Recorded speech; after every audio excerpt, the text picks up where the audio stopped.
नमस्कार, स्वागत है आप सभी का उत्तराखंड न्यूज में। मैं हूं आपके साथ कुमार कुणाल धीरज। केदारनाथ विधानसभा से विधायक शैला रानी रावत की मृत्यु के बाद अब केदारनाथ विधानसभा में उपचुनाव होना है। वहीं कांग्रेस की तरफ से अभी तक यह सामने नहीं आ पाया है कि आखिर केदारनाथ विधानसभा से प्रत्याशी कौन होगा। तो दूसरी तरफ कांग्रेस के वरिष्ठ नेता और पूर्व कैबिनेट मंत्री हरक सिंह रावत ने केदारनाथ से अपनी दावेदारी पेश कर दी है। हरक सिंह रावत का कहना है कि अगर पार्टी चाहेगी तो मैं केदारनाथ विधानसभा से जरूर चुनाव लड़ूंगा। उन्होंने कहा कि मैं पार्टी का सिपाही हूं और पार्टी मुझे जिस भी मोर्चे पर लड़ाएगी मैं वहां पर लड़ूंगा। हरक सिंह रावत ने आगे कहा कि जिस तरह से केदारनाथ विधानसभा में मेरे लोगों के साथ संबंध हैं, जिस तरह से मैंने वहां पर पूर्व में काम किया है, उसे निश्चित तौर पर मैं जीत जाऊंगा।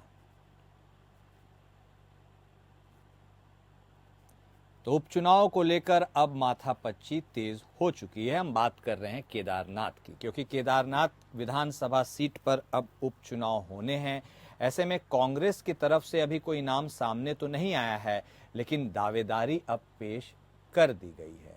और दावेदारी जिसने पेश की है वो कोई और नहीं बल्कि कांग्रेस के वरिष्ठ नेता और पूर्व कैबिनेट मंत्री हरक सिंह रावत हैं। हरक सिंह रावत ने साफ तौर पर कहा है कि अगर पार्टी चाहेगी तो वह केदारनाथ विधानसभा से चुनाव जरूर लड़ेंगे। उन्होंने कहा कि वह पार्टी के सिपाही हैं और पार्टी उन्हें जिस मोर्चे पर जहां भी लड़ाएगी वहां से वह लड़ने के लिए तैयार है। हरक सिंह रावत ने इसके साथ ही यह भी कहा कि जिस तरह से केदारनाथ विधानसभा में उनके वहां के लोगों के साथ संबंध हैं, वहां के लिए उन्होंने काम किया है, उससे निश्चित तौर पर उन्हें विश्वास है कि वह वहां से जरूर जीत का परचम लहराएंगे।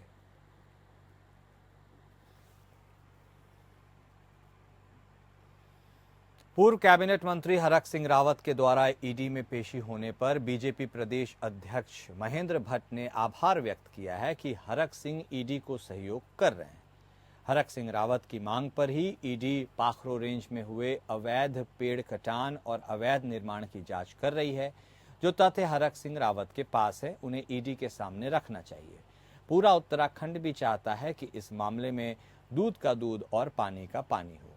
अब जब मामले की सीबीआई और ईडी के द्वारा जांच की जा रही है तो मामले पर राजनीति नहीं होनी चाहिए।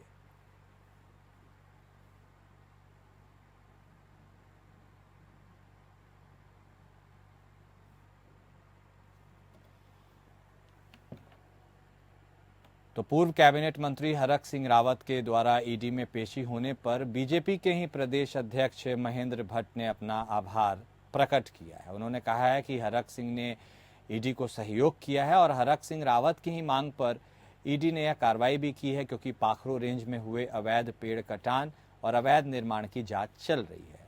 उन्होंने यह कहा कि जो तथ्य हरक सिंह रावत के पास है उन्हें ईडी के सामने रखना चाहिए।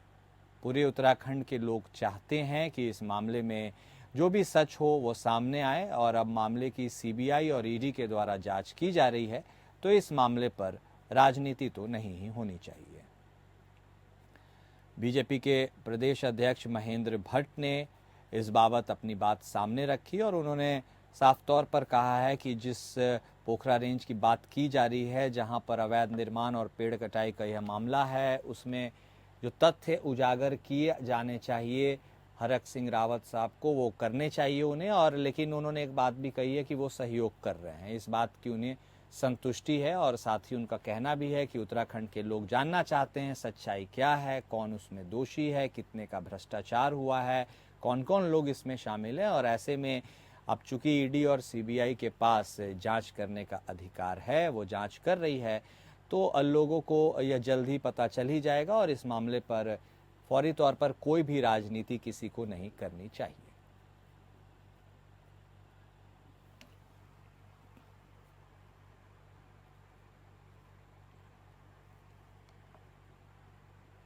उत्तराखंड में इन दिनों कानून व्यवस्था सवालों के घेरे में है, तो वहीं बीजेपी से जुड़े नेताओं पर भी कई गंभीर आरोप लगे हैं। बीजेपी के मंडल अध्यक्ष पर जहां बलात्कार का आरोप लगा है, तो वहीं हल्द्वानी में दुग्ध संघ के अध्यक्ष मुकेश बोरा पर भी एक महिला ने बलात्कार के आरोप लगाए हैं। जिस पर भारतीय जनता पार्टी की प्रदेश अध्यक्ष का कहना है कि नारी का उत्थान और नारी का सम्मान दल की प्राथमिकता रही है। जिन पर भी आरोप लगे हैं उन पर कड़ी कार्रवाई होनी चाहिए। पार्टी ने ऐसे नेता को तुरंत बाहर का रास्ता दिखाया है, वह जरूरी है। वही दुग्ध संघ के जो अध्यक्ष थे उन पर भी कार्रवाई की गई है और उन्हें पद से हटा दिया गया है। वहीं पूर्व कैबिनेट मंत्री हरक सिंह रावत ने कहा कि प्रदेश में कानून व्यवस्था सिर्फ ईमानदार लोगों के लिए है, बाकी भ्रष्टाचारी और बलात्कारी सभी पाक साफ नजर आते हैं। बीजेपी सरकार को प्रदेश में महिलाओं का शोषण हो रहा है यह नहीं दिख रहा है। शराब माफिया हैवी है, लेकिन प्रदेश सरकार इन सभी भ्रष्टाचारियों को बचाने में लगी है। बीजेपी का हर तीसरा नेता महिला उत्पीड़न में शामिल है। तो लगातार लॉ एंड ऑर्डर सिचुएशन की बात उत्तराखंड में हो रही है और इसी बाबत मौजूदा मुख्यमंत्री पुष्कर सिंह धामी ने एक हाई लेवल मीटिंग भी ली थी, जिसमें साफ तौर पर उन्होंने अधिकारियों को यह दिशा निर्देश दिया था कि किसी भी प्रकार से अपराध को टॉलरेट नहीं किया जाए और सख्त से सख्त कार्रवाई की जाए। साथ ही में उचित संज्ञान लेते हुए मीडिया को भी ब्रीफिंग की जाए। कहने का मतलब ये है कि वह अपना रुख स्पष्ट कर चुके हैं गिरती हुई कानून व्यवस्था जो उत्तराखंड में है उसको लेकर। लेकिन इस पर जो बात सामने आती है उसमें एक गौर करने वाली बात यह भी है कि भारतीय जनता पार्टी के ही कुछ नेता के ऊपर ऐसे आरोप हैं जिनकी बात करना भी ऐसा लगता है कि मानो किसी भी शोभनीय समाज के लिए उचित नहीं है। लेकिन उस पर ही पूर्व कैबिनेट मंत्री हरक सिंह रावत ने कहा है कि जिस तरह से लोग और नेता भारतीय जनता पार्टी के इसमें शामिल हैं, ऐसे में हर तीसरा नेता महिला उत्पीड़न के मामले में शामिल है और सरकार इन भ्रष्टाचारियों और आरोपियों को बचाने में लगी है।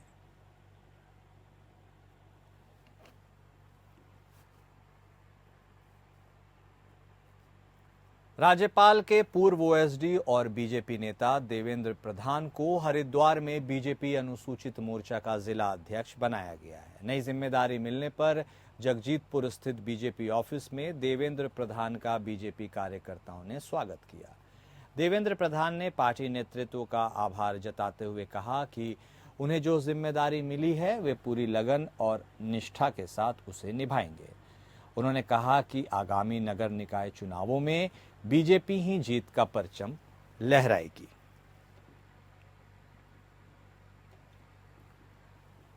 तो ये बातें राज्यपाल के पूर्व ओएसडी और बीजेपी नेता देवेंद्र प्रधान ने कही, जो हरिद्वार में बीजेपी अनुसूचित मोर्चे का उन्हें जिला अध्यक्ष बनाया गया है। यह जिम्मेदारी ग्रहण करने के बाद जगजीतपुर स्थित बीजेपी ऑफिस में वह पहुंचे और उन्होंने लोगों को संबोधित किया। इनमें प्रायः बीजेपी कार्यकर्ता ही शामिल थे। बीजेपी कार्यकर्ताओं ने भी उनका स्वागत किया। देवेंद्र प्रधान ने पार्टी नेतृत्व का आभार तो जताया ही, इसके साथ ही कहा कि जो जिम्मेदारी मिली है वे उसे पूरे लगन से निभाएंगे। इसके साथ ही उन्होंने कहा कि आगामी नगर निकाय चुनावों में बीजेपी तो जीत का परचम लहराएगी। सहयोगी रुपेश वालिया इस वक्त हमारे साथ फोन लाइन पर जुड़ चुके हैं, सीधे उनका रुख करेंगे। जी रुपेश, तो आखिर देवेंद्र प्रधान को जिस तरह से अब नई जिम्मेदारी सौंपी गई है और ऐसे में उनका यह कहना कि अब बिल्कुल हम जीत के कगार पर हैं, लोगों को संबोधित करते हुए, ये उनके मोराल को हाई करने वाली बात है या पार्टी के जो गिरे हुए मोराल है, यदि देशव्यापी बात करें तो उसको उठाने के लिए है? इस पूरे मामले में अपना अपडेट दीजिए। देखिए कुणाल, देवेंद्र प्रधान बीजेपी के पुराने कार्यकर्ता हैं। हालांकि युवा हैं लेकिन बहुत पुराने समय से बीजेपी के साथ जुड़े रहे हैं। जब जो जगजीतपुर और जमालपुर का क्षेत्र है वो ग्राम पंचायत का क्षेत्र हुआ करता था, तब इनकी माताजी वहां से जिला पंचायत सदस्य रह चुकी हैं। साथ ही साथ देवेंद्र प्रधान जब बेबी रानी मौर्य हमारे यहाँ उत्तराखंड की राज्यपाल थी तो उसके ओएसडी, राज्यपाल के ओएसडी के रूप में देवेंद्र प्रधान ने यहाँ पर काफी कार्य किया है और पुराने निष्ठावान कार्यकर्ता हैं बीजेपी के। तो अब इसी को देखते हुए अनुसूचित मोर्चे के अध्यक्ष, क्योंकि जो संजय कुमार पूर्व अनुसूचित मोर्चे के अध्यक्ष भाजपा के हुआ करते थे, उनकी एक सड़क दुर्घटना में मौत हो गई थी। उसके बाद जो बीजेपी के द्वारा नए अध्यक्ष की ताजपोशी की गई है। उसके रूप में देवेंद्र प्रधान के रूप में नए अध्यक्ष की ताजपोशी की गई है।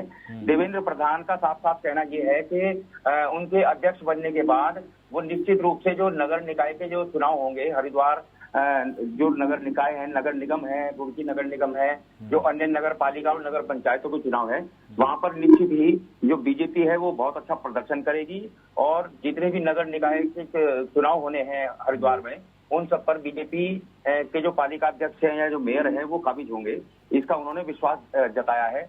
साथ ही साथ उन्होंने हाईकमान का भी आभार जताया है कि हाईकमान ने उन पर जो विश्वास जताया है उस पर वो खरा अवश्य उतरेंगे। विश्वास तो उन्होंने जताया और उन्होंने जोश भरने का भी काम शुरू कर दिया है नए पदभार लेने के साथ तमाम कार्यकर्ताओं में। रुपेश, आप हमारे साथ बने रहिएगा क्योंकि हम आपसे आगे भी जुड़ेंगे। फिलहाल इस जानकारी देने के लिए आपका शुक्रिया। उत्तराखंड की राजनीति में अपनी एक अलग पहचान रखने वाले हरक सिंह रावत एक बार फिर चर्चाओं में हैं और चर्चाओं में आने की वजह एक बार फिर से ईडी ने उनको अपने दफ्तर में बुलाया है और कई घंटे तक बैठाकर उनसे पूछताछ की है। वहीं ईडी द्वारा जो पूछताछ की गई है उसके बाद हरक सिंह रावत ने इसे एक साजिश बताया है। उनका कहना है कि मैंने वन मंत्री रहते हुए जिस तरह के काम किए वह आज सबके सामने है। इसके साथ ही उन्होंने पूर्व के मुख्यमंत्री के ऊपर भी सवाल खड़े करते हुए कहा कि मैं जिस तरह से काम करवा रहा था उसे उस समय के मुख्यमंत्री को डर लग रहा था कि इससे हरक सिंह रावत की लोकप्रियता बढ़ जाएगी।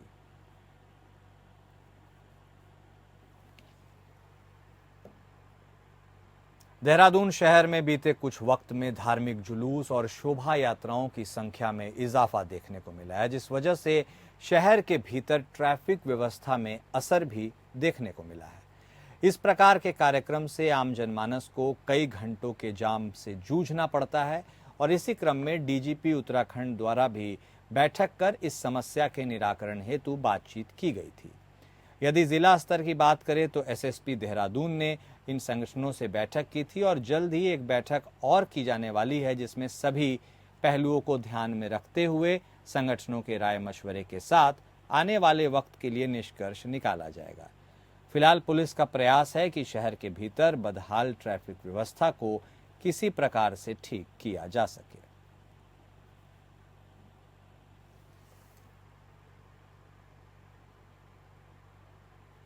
हरिद्वार में हुई करोड़ों की डकैती और लूट की वारदात के खुलासे के लिए जिला पुलिस से लेकर मुख्यालय तक अधिकारी सजग नजर आ रहे हैं। देर रात उत्तराखंड पुलिस के मुखिया अभिनव कुमार ने हरिद्वार पहुंचकर सर्राफा कारोबारी से मुलाकात की और घटनास्थल का मुआयना किया।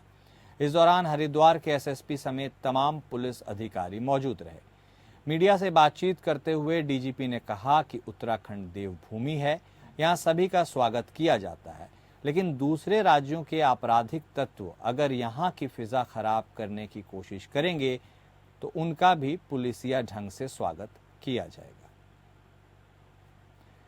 सहयोगी रुपेश वालिया हमारे साथ लगातार बने हुए हैं, उनसे बातचीत करेंगे इस मुद्दे पर। जी रुपेश, जिस तरह से अब डीजीपी का यह बयान आया है और साफ तौर पर उन्होंने स्पष्ट किया है कि बाहर से आए हुए जो आपराधिक प्रवृत्ति के लोग हैं उनसे सख्ती से डील किया जाएगा, क्या यह एक मैसेजिंग देने की भी कोशिश है? क्योंकि लॉ एंड ऑर्डर व्यवस्था के ऊपर उत्तराखंड में कई सवाल उठ रहे हैं और मुख्यमंत्री ने तो हाई लेवल मीटिंग भी की है। रुपेश जी कुणाल, आपका कहना बिल्कुल ठीक है। जो बाहर के अपराधी हैं जो उत्तराखंड में सक्रिय हैं उन्हें एक सख्त संदेश देने का प्रयास यहाँ पर डीजीपी द्वारा किया गया है। डीजीपी ने देर रात पहुंचकर यहाँ पर जो करोड़ों की डकैती 1 सितंबर को यहाँ पर डाली गई थी उसके बाद उन्होंने जहां देर रात पहुंचकर पुलिस के जो आलाधिकारी थे उनके साथ एक बैठक की है और बैठक में आवश्यक दिशा निर्देश दिए हैं ताकि जो करोड़ों की लूट हुई थी उसका जल्द से जल्द खुलासा हो सके। उसके बाद डीजीपी अभिनव कुमार जो है सीधे बालाजी ज्वेलर्स पहुंचे और वहां पर जो व्यापारी हैं, पीड़ित व्यापारी अतुल गर्ग, उनसे मुलाकात की और उन्होंने ढांढस बधाया कि जल्द से जल्द जो पूरे मामले का खुलासा कर दिया जाएगा। हालांकि जब पत्रकार जो है डीजीपी से वार्ता कर रहे थे तो वो डीजीपी साहब ने स्पष्ट निर्देश दिए पुलिस को कि किसी भी जो बाहर के अपराधी हैं उनका जो हस्तक्षेप है वो किसी भी सूरत में बर्दाश्त नहीं किया जाएगा। हालांकि पूरे मामले को लेकर जो स्थानीय भाजपा सांसद हैं त्रिवेंद्र सिंह रावत, वो पहले ही पुलिस को नसीहत दे चुके हैं कि उनका साफ साफ कहना ये था कि पुलिस में वो अपराधियों में पुलिस का खौफ नहीं रह गया है, जिस कारण ये इतनी बड़ी वारदात यहाँ पर देखने को मिली है। 1 सितंबर को जो बालाजी ज्वेलर्स में यहाँ पर इतनी बड़ी लूट देखने को मिली है, वो शायद उत्तराखंड के इतिहास की सबसे बड़ी लूट है। इसी को के मद्देनजर यहाँ पर पुलिस पूरी तरह से सक्रिय है और पुलिस का दावा ये है कि जल्द से जल्द पूरे मामले का खुलासा कर दिया जाएगा। हालांकि जब डीजीपी देर रात पहुंचे तो उन्होंने भी जो जितने पुलिस के आलाधिकारी हैं उन्हें नसीहत दी और उनके पेज भी कसे कि इस प्रकार का इस प्रकार की दुर्घटनाएं हैं वो किसी भी सूरत में बर्दाश्त नहीं। लेकिन एक अहम सवाल यह भी है रुपेश कि ये सख्त निर्देश जो पुलिस विभाग और पुलिस पदाधिकारी अभी जारी कर रहे हैं, क्या उन्हें भी सख्त निर्देश मिला है धामी सरकार की तरफ से, तब जाकर के ये हिदायत देने का दौर शुरू हुआ है? यदि इतनी सख्ती पुलिस विभाग पहले दिखाती तो ये मीटिंग की ना नौबत पड़ती और ना ये हिदायत देने की जरूरत। निश्चित रूप से आपका कहना बिल्कुल ठीक है, क्योंकि जो मुख्यमंत्री हैं पुष्कर सिंह धामी, उनका साफ साफ कहना यही है कि उनके नेतृत्व में जो भाजपा की यहाँ पर सरकार चल रही है वो बिल्कुल जीरो टॉलरेंस की सरकार है। और ऐसे किसी भी दुर्घटना को या जो बाहरी अपराधी हैं उनके हस्तक्षेप को कतई बर्दाश्त नहीं किया जा सकता है। साथ ही साथ मुख्यमंत्री ने हाई लेवल की मीटिंग भी बुलाई थी, क्योंकि घटना जो है बड़ी है। उसके बाद से जो सर्राफा व्यापारी हैं और खासकर कारोबारी हैं, वो हरिद्वार के कारोबारियों की यदि बात करें तो वो बड़े आतंकित हैं और साथ ही साथ पुलिस से पूरे मामले के जल्द से जल्द खुलासे की मांग भी कर रहे हैं। इस मांग को लेकर व्यापारियों ने एक धरना भी दिया था जिसमें उन्होंने पुलिस से जल्द खुलासे की मांग की। चलिए ठीक है, हमारे साथ जुड़ने के लिए रुपेश और तमाम बातचीत करने के लिए आपका बेहद शुक्रिया। पुलिस महानिदेशक अभिनव कुमार हरिद्वार पहुंचे। इसके साथ ही ज्वालापुर में हुई डकैती की घटना को लेकर डीजीपी सख्त दिखे। उन्होंने घटनास्थल का निरीक्षण किया, घटना की बारीकी से जानकारी ली, पीड़ित को आश्वासन भी दिलाया कि पुलिस टीम जल्दी घटना का खुलासा करेगी। जनपद की कानून व्यवस्था को लेकर पुलिस अधिकारियों संग बैठक भी की गई। हरिद्वार पुलिस और एसटीएफ के बेस्ट पुलिस ऑफिसर्स इस घटना के खुलासे में लगे हैं, उन्होंने कहा, और उन्हें उम्मीद है कि जल्द ही इस घटना में जो भी आरोपी शामिल रहे हैं उन्हें गिरफ्तार किया जाएगा और इस घटना का खुलासा हो जाएगा।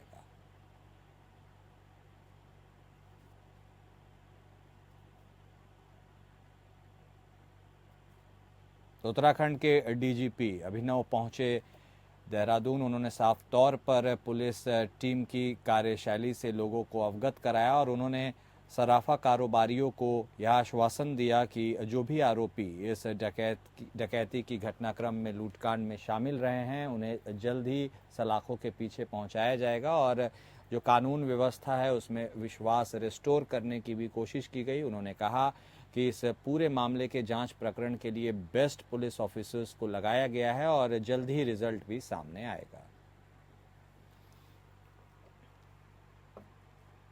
वहीं ADG law and order AP Anshuman ने सार्वजनिक स्थलों पर शराब का सेवन करने वालों पर कठोर कार्रवाई के निर्देश दिए हैं, जिस क्रम में पुलिस विभाग ने भी व्यापक अभियान की शुरुआत कर दी है। ADG law and order AP Anshuman का साफ कहना है कि शराब की दुकानों के आसपास किसी भी होटल और ढाबे आदि में संचालक द्वारा यदि अवैध रूप से शराब पिलाई जाती है तो उस पर पुलिस का डंडा जरूर चलेगा।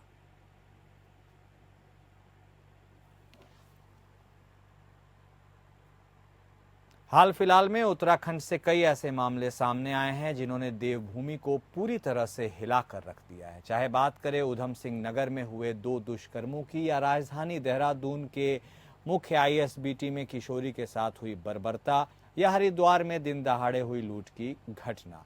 ये सभी ऐसे मामले हैं जो शायद उत्तराखंड जैसे शांत प्रदेश में होना बिल्कुल नहीं चाहिए, आम बात नहीं है। इन सभी घटनाओं के बाद उत्तराखंड के निवासियों के मन में भय है, तो वहीं कानून व्यवस्था पर भी लोग सवाल उठाने लगे हैं। हालांकि पुलिस विभाग का साफ तौर पर कहना है कि कानून व्यवस्था पूरी तरह से सामान्य है। जब भी किसी प्रकार की कोई घटना होती है तो पुलिस का यह प्रयास रहता है कि जल्द से जल्द इसका निराकरण किया जा सके।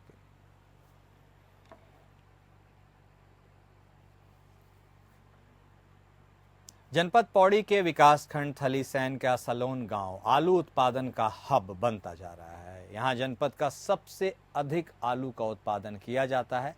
थलीसैंण ब्लॉक में 320 हेक्टेयर भूमि के सापेक्ष 4,762 मीट्रिक टन आलू उगाया जाता है, जिसमें सबसे अधिक आलू का उत्पादन सलोन गांव में ही होता है। यहाँ की मिट्टी में असिलिका प्रचुर मात्रा में है, जो आलू, प्याज, चुकंदर आदि फसलों के लिए सबसे उपयुक्त होती है। सलोन गांव में आलू का उत्पादन कर रहे किसानों ने क्षेत्र में आलू के लंबे समय तक बचाए रखने के लिए जिला प्रशासन से कोल्ड स्टोरेज के साथ जंगली जानवरों से खुद की फसल को बचाने के लिए घर बनाने और बाड़े की भी मांग की है।